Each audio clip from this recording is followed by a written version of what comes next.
Hey everybody, welcome back to the Cleveland Sports Report. Thank you for tuning in to this edition. And wow, what a bunch of stuff that we have to talk to you about since the last time we came at you.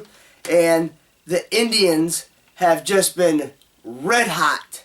And I mean red hot. And how about Lonnie Baseball? Yeah, that's what they're calling him up here in Cleveland, at least. Lonnie Baseball. Take it for what you will. But anyways, let's jump right into it. And before we do so, my name is Nick Brolis. You can tweet at me at nbrolis. And please feel free to email me, nickbrolis8404 at yahoo.com. So, without further ado, here we go. The Indians started a 2-game series last night with the Kansas City Royals, and no, they did not win. It seems like forever since they lost a game, but they lost. Their record is now 33-32, still above that 500 mark. And as you know, I have been preaching for probably the last 2 months that in this division, the Indians must stay close to that 500 mark going to the All-Star break. And they've done so, especially with the latest streak that they've been on. So, obviously I just told you they started a brief 2-game series with the Kansas City Royals that ends today around, probably end around 4 o'clock. And then they have a tough 4-game series at Boston. So, with that, talk about Lonnie Chisenhall. This guy was supposed to be traded last year, if you remember, and they didn't do so. Smart move by the Cleveland Indians. Then you have all these other players getting very hot. You know, Ryan Rayburn, Yan Gomes, just even Michael Bourn has done his fair share of quality leadoff hitting for the Indians. So, want your opinion on that. And, you know, I look at this schedule, and it's going to be a very tough homestand once the Cleveland Indians return home on June the 16th, the day after Father's Day. And by the way, if you're interested in taking your dad out for an Indians game for Father's Day, great seats are still available, Indians.com. They got a 4-game series against the Angels, and then a 3-game series starting Friday with the Detroit Tigers. And that's going to be a big series because regardless of what happens in the next week, Detroit has fallen off. And I'm going to get into the standings for you here in just a second. But that might propel the Cleveland Indians into first place. You never know. And then to end the month of June, they have a break on the 23rd and the 26th. But in between those 2 days, they go out to Arizona and to Seattle to end the month of June. And then they play against the Dodgers for 3 games, which goes into July. But it's going to be very interesting to see where the Indians stand come the end of June. Now, speaking of the standings, to end the baseball portion of the Cleveland Sports Report, things have tightened up to say the least, ladies and gentlemen. The American League East is still tight. Toronto with a first place record of 39-27. The Central, this is the one that's really tightened up. You have the Tigers at 33-27 with a 2.5 game lead on the Indians. And out in the West, the A's at 39-26 have a 2.5 game lead over the Angels. Over in the NL East, you have the Atlanta Braves at a 34-29 record, tied with the Washington Nationals with 34-29, and then the Miami Marlins are only half game back of first place in the NL East. Over in the Central, Milwaukee, 38-27, 4-game lead over the 34-31 St. Louis Cardinals.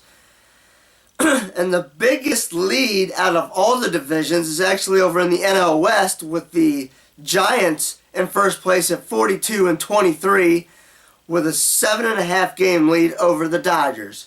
So, it's gotten very interesting in baseball, to say the least, since the last time we talked to you. And one quick note before we move on to the Cavs: the Browns have mini camp this week, and it's the last time that the teams will be together until the start of training camp. Training camp for Browns fans, just so you know, starts July 26th.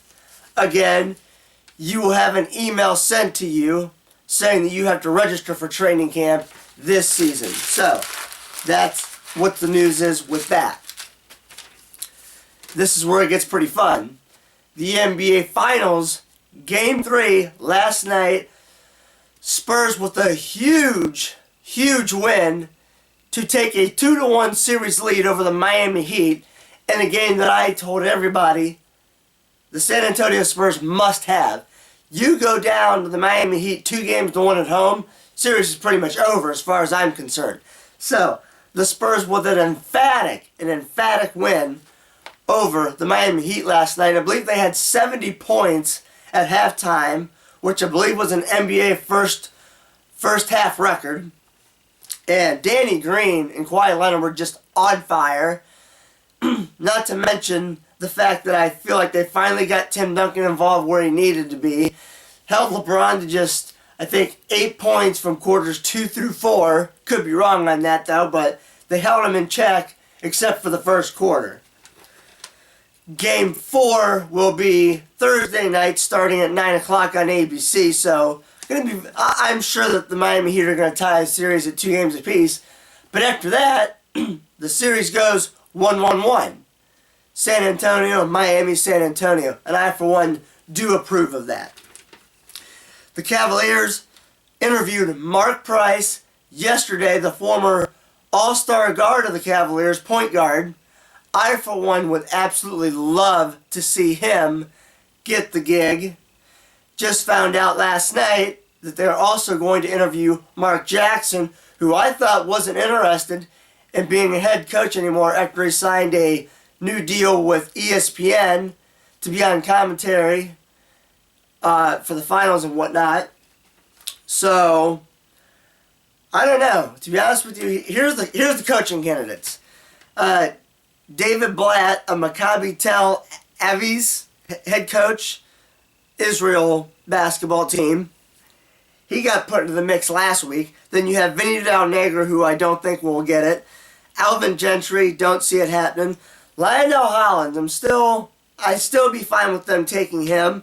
Adrian Griffin, still a hot name. And then you have Tyronn Lue, as I just told you guys, Mark Jackson and Mark Price. I'm fine with Lionel Hollins, Adrian Griffin, Mark Price, or Mark Jackson. I don't know too much about this David Blatt, but I think sometime by the end of this week, early next week, is when the Cavs are going to make their head coaching decision. And I really hope that they do, because you gotta be ready for this draft, and I think that you should have a head coach by the time draft comes around. And finally, this edition of the CSR Side Notes is brought to you by my buddies at the Cafe 80s. If you are looking for the ultimate 80s experience and you love live music and you specifically loved the 80s, my buddy Andy Bruno and his band, the Cafe 80s, they go out to the local bars. It's a great experience, great music. I strongly encourage anyone that loves live music, or as I just said, specifically loved the 80s. It's a great time. You know, if you love to dance or you just want to, have a flashback to some of the songs that you grew up listening to. Bands in Town, the app for your phone. Get Bands in Town, type in Cafe 80s, you'll find them, you can follow them. Or, if you'd like, Facebook, The Cafe 80s, and they have a website, thecafe80s.net. Feel free to check them out. I'm sure that you would really enjoy their music, and like I said, if you just love live music of the 80s, it's a good time. So, this edition of CSR Side Notes is brought to you by The Cafe 80s. Mac Brown, 62 years old, signed a new, I don't want to say a new because he hasn't been with the team, but a multi-year contract at the ESPN. Obviously, the former Texas head coach for 16 years. And Derek Fisher signed a multi-year deal to become the new New York Knicks head coach. And I was doing some research online the other day. Thank you, Bleacher Report, for providing me with this information. The top 10 best college towns. You're going to find this one interesting. Number 10, Morgantown, West Virginia. Number 9, Auburn, Alabama. Number 8, Clemson, South Carolina. Number 7, Eugene, Oregon. Ready for number 6? Buckeye fans are going to like this. Columbus, Ohio. Number 5, Alabama. Number 4, Lincoln, Nebraska. Number 3, State College, Penn State. Number 2, Norman, Oklahoma, the Sooners. And number 1, people in Ohio are not going to like this at all, Ann Arbor, Michigan. I'll admit I was kind of shocked at the top 10. Not that Michigan was number 1, but I was, some of these names kind of caught me off guard. Maybe not so much the fact that they're on the list, but the placement. I didn't expect Eugene, Oregon to be on there, but apparently they thought so. And finally, last but not least, the future sites for the NFL Championship are as follows. The next one, Super Bowl 49, will be held at the University of Phoenix Stadium, where the Arizona Cardinals play. Super Bowl 50 was awarded to the San Francisco 49ers at Levi Stadium. And to finish things off, Super Bowl 51 will be in Houston. So, with all that being said, let me know what you think of everything that we just covered. My name is Nick Brolis. You can tweet at me at mbrolis. Email me, nickbrolis8404@yahoo.com. As always, guys, thank you for watching and have a wonderful week.